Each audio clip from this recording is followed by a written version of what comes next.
Assalamualaikum warahmatullahi wabarakatuh. Pada kali ini saya akan menjelaskan mengenai mata kuliah metodologi penelitian dengan topik hipotesis, variabel penelitian, dan pengukuran variabel. Nah, sekarang pertama kita membahas tentang hipotesis. Apa itu hipotesis? Hipotesis itu kalau berdasarkan dari kata-katanya diartikan teori yang belum diuji kebenarannya secara empiris, atau bisa kita katakan sebagai jawaban sementara terhadap masalah penelitian. Jadi di sini kita membuat dulu suatu argumen secara teoretik di mana didukung oleh hasil kita studi literatur. Nah, hipotesis sendiri bisa diartikan sebagai dugaan sementara tentang hubungan antar variabel yang logis memungkinkan dibuktikan secara empiris. Jadi di sini kalau kita lihat dari bagian ini, di sini ada masalah yang akan kita teliti. Nah, ketika kita mengetahui ada suatu masalah, pastinya kita sudah mempelajari berbagai studi literatur tentang masalah tersebut. Dari studi literatur tersebut, kita akan menemukan dugaan sementara yang kita sebut sebagai hipotesis. Hipotesis itu didasari teori yang kuat, kemudian bersifat operasional, dan variabelnya bisa terukur. Jadi dari hipotesis, dari dugaan sementara atau jawaban sementara, atau kita katakan sebagai argumen teoritik, itu nanti ada uji hipotesis sehingga ketemu ada tesis atau suatu teori yang sudah diuji kebenarannya. Nah, uji hipotesis inilah yang akan kita pelajari nantinya.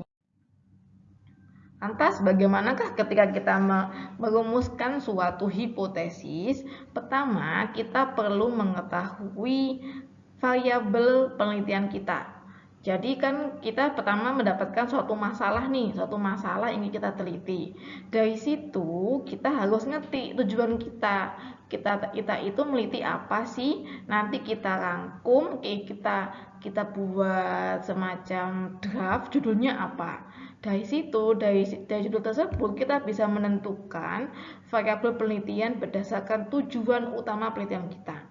Nah, dari variabel tersebut kita membangun suatu kerangka konsep, yaitu teori melandasi mekanisme hubungan antar variabel secara logis. Nah, di sini hipotesis itu pertama berbentuk hipotesis konseptual. Jadi hipotesis yang berdasarkan hasil studi literatur kita, masih konsep banget gitu ya. Nah, kemudian ada operasionalisasi hipotesis. Dari konsep tadi kita coba menjadi teknis. Jadi kita jadikan hipotesis operasional.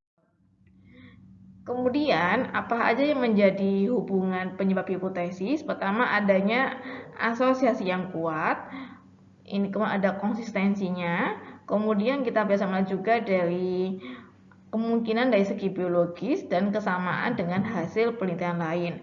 Oleh karena itu, pentingnya kita banyak membaca literatur atau artikel jurnal yang telah dipublikasikan.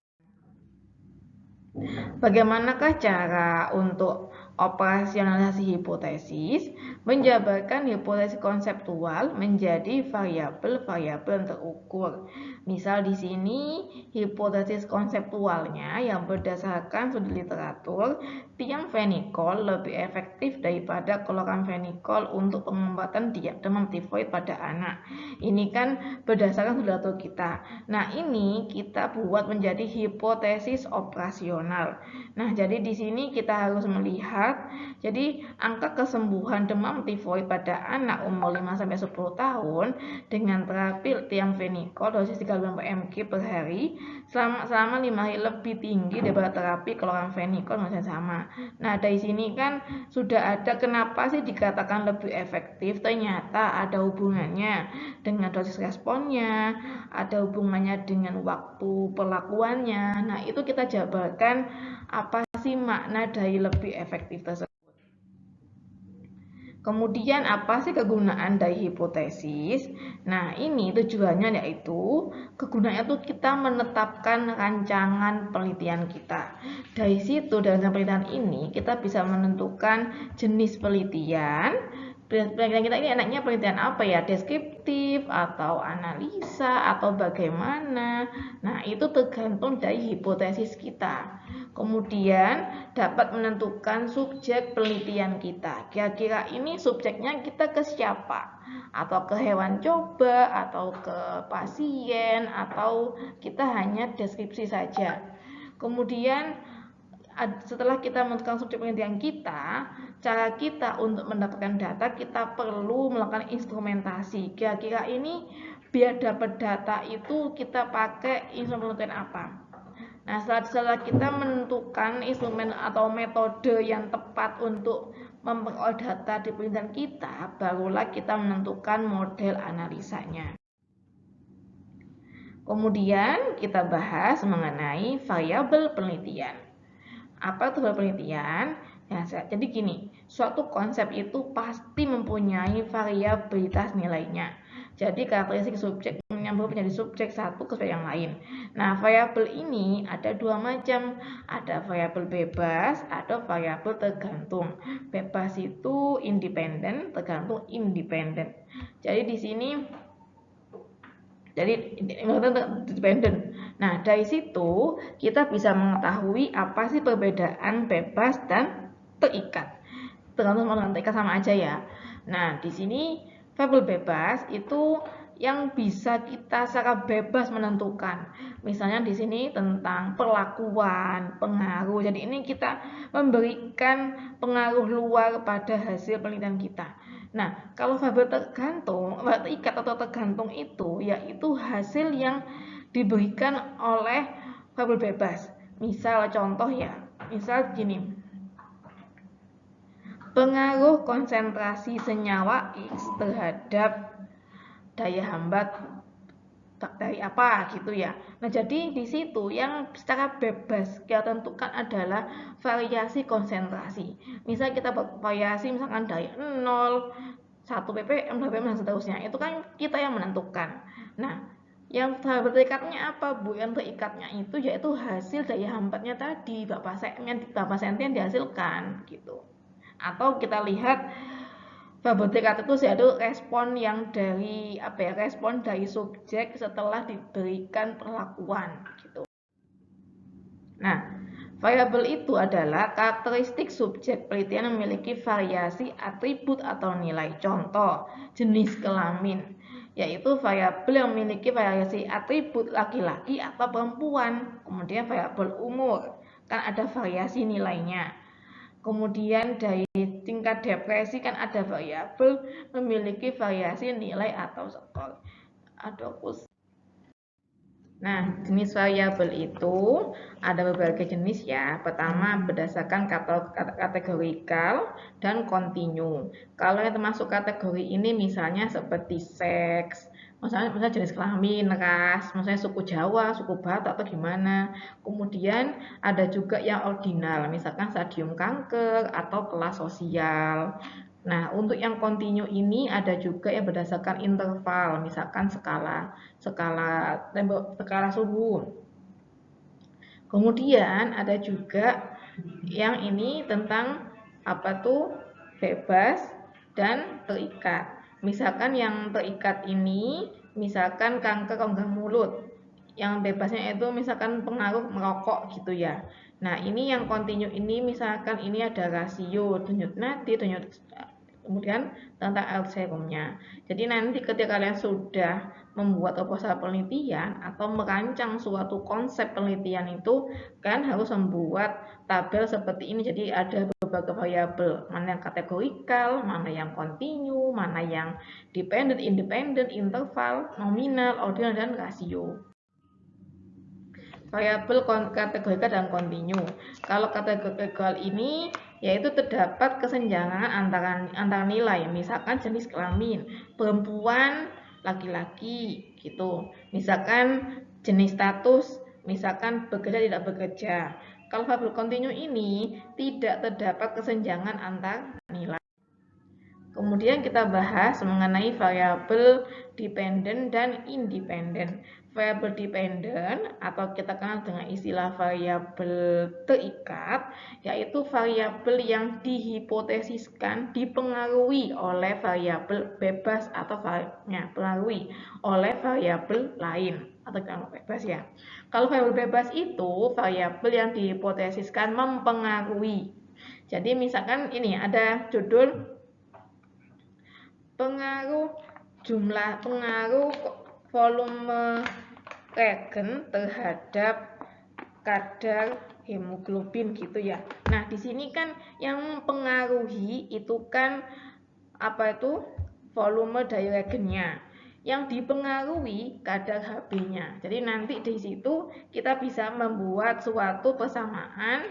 Nah, ini kan persamaan sederhana seperti ini. Y sama dengan A plus Bx. Jadi Y itu sama dengan variabel terikatnya, X adalah variabel bebas. Nah, ini cara membandingkannya.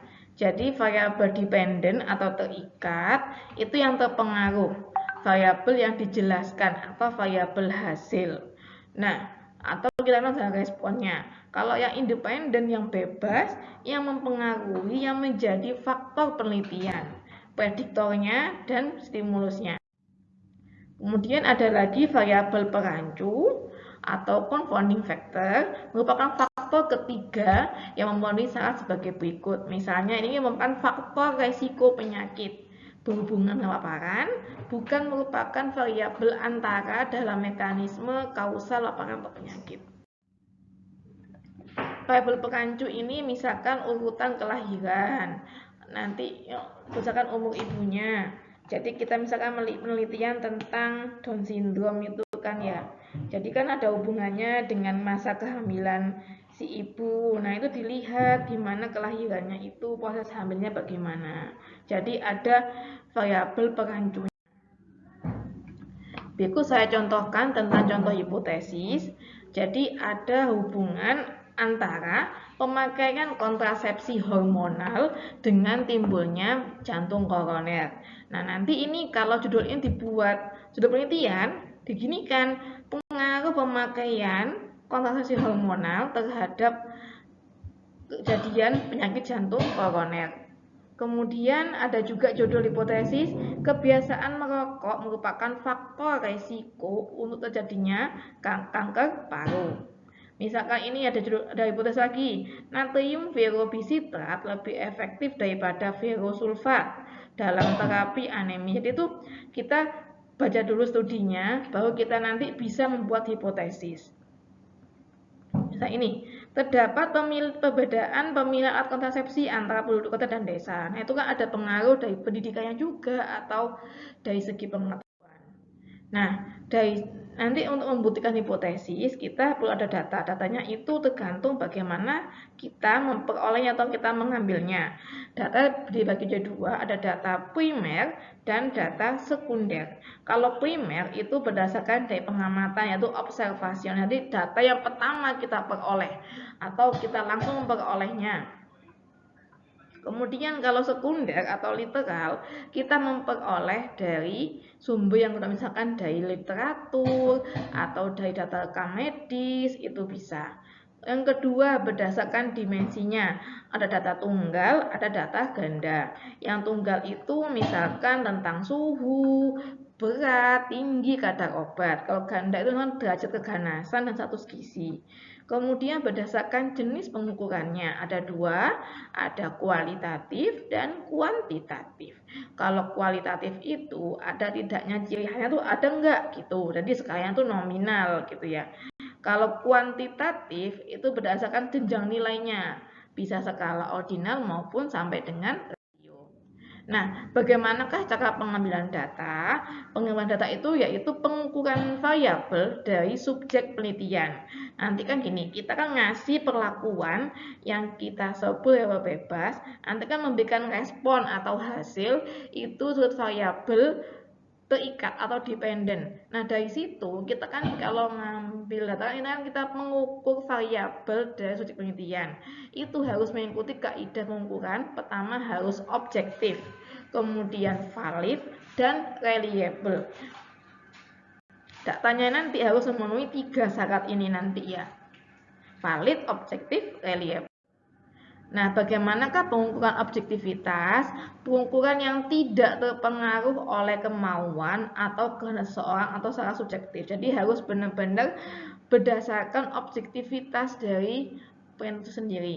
Kemudian metodenya sama, jadi blinded measurement. Jadi kita hanya melihat dari objeknya aja, nggak usah kita melihat secara subjektif itunya. Nah, ini objektivitas pengukuran. Hasil pengukuran tidak dipengaruhi oleh kemauan atau keinginan pengukur atau orang lain. Kalau misalkan dipengaruhi ya, misalnya gini, wah aku kayaknya yang mau yang tinggi aja. Jadi saya hanya mencatat yang tinggi-tinggi aja. Ternyata kalau kita melihat dari objektivitas itu naik turun datanya gitu. Kemudian penerapan pengukuran tersamar, yaitu jika tunggal, pengukur tidak mengetahui status paparan atau intervensi subjek. Kalau ganda, pengukur dan subjek tidak mengetahui status paparan atau intervensinya. Nah, bagaimanakah cara menentukan validitas pengukuran? Ya, pertama dari sejauh mana pengukuran mengukur yang seharusnya diukur. Kemudian sejauh mana kesesuaian alat ukur dengan objek yang diukur. Jadi kalau kita menggunakan instrumen laboratorium, pastikan alatnya sudah dikalibrasi. Otomatis datanya sudah valid. Yang ketiga, seberapa besar penyimpangan dan yang dihasilkan oleh pengukuran dari nilai sesungguhnya. Nah, itu nanti kita bisa menghitung nilai standar deviasinya. Nah, ini dengan istilah uji validitas ukur tadi. Pengukuran validitas hanya mengukur yang seharusnya diukur. Dari situ kita mengetahui nilai yang terukur sama dengan nilai sesungguhnya plus kesalahan atau error. Jadi absolute score to score plus errornya berapa. Nah, ini alat dan cara pengukuran sesuai dengan yang hendak diukur. Nah, bagaimanakah untuk uji validitas alat ukurnya? Kita membandingkan alat ukur instrumen yang diuji ya dengan alat ukur yang terbaik. Jadi kita kayak semacam membandingkan atau itulah tekniknya koefisien korelasi, koefisien kesepakatan, dan uji akurasi dari sensitivitas dan spesifisitas. Kemudian dari reliabilitas pengukuran yaitu keandalan, reproducibilitas, dan presisinya gimana. Jadi sejauh mana pengukuran yang berulang pada subjek yang sama menghasilkan nilai yang sama. Dikatakan stabil itu konsistensi intra pengamat. Kesamaan konsistensi antar pengamat. Bagaimana pengukuran reliable ini? Pengukuran dilakukan pada subjek yang sama secara berulang oleh pengukur yang sama, berbeda atau menghasilkan nilai yang sama. Jadi harus konsisten dan stabil. Nah, beberapa teknik pengembangan data itu nanti ini ada topik tersendiri ya. Pertama ada pengambilan data secara wawancara. Ini wawancaranya harus terstruktur, pertanyaan pun juga harus bagus, harus bisa menggali informasi. Kemudian ada FGD, focus group discussion. Jadi misalnya kita buat suatu FGD yang tentang pembahasan suatu topik, itu bisa juga sebagai teknik pengembangan data. Ada juga yang studi literatur, kajian dokumen atau arsip. Misalkan kita menganalisa dari data-data yang dari rekam medis itu. Kemudian pengukuran atau observasi, ada juga yang dengan cara mengisi kuesioner, ada juga dengan cara kombinasi. Biasanya kalau mahasiswa prodi TLM itu kebanyakan di sini, di pengukuran observasi, ada juga yang dengan cara kajian dokumen atau arsip yang mengolah data rekam medis itu. Sekian penjelasan mengenai variabel, hipotesis, dan pengukuran data. Atas perhatiannya kami sampaikan terima kasih. Selamat belajar.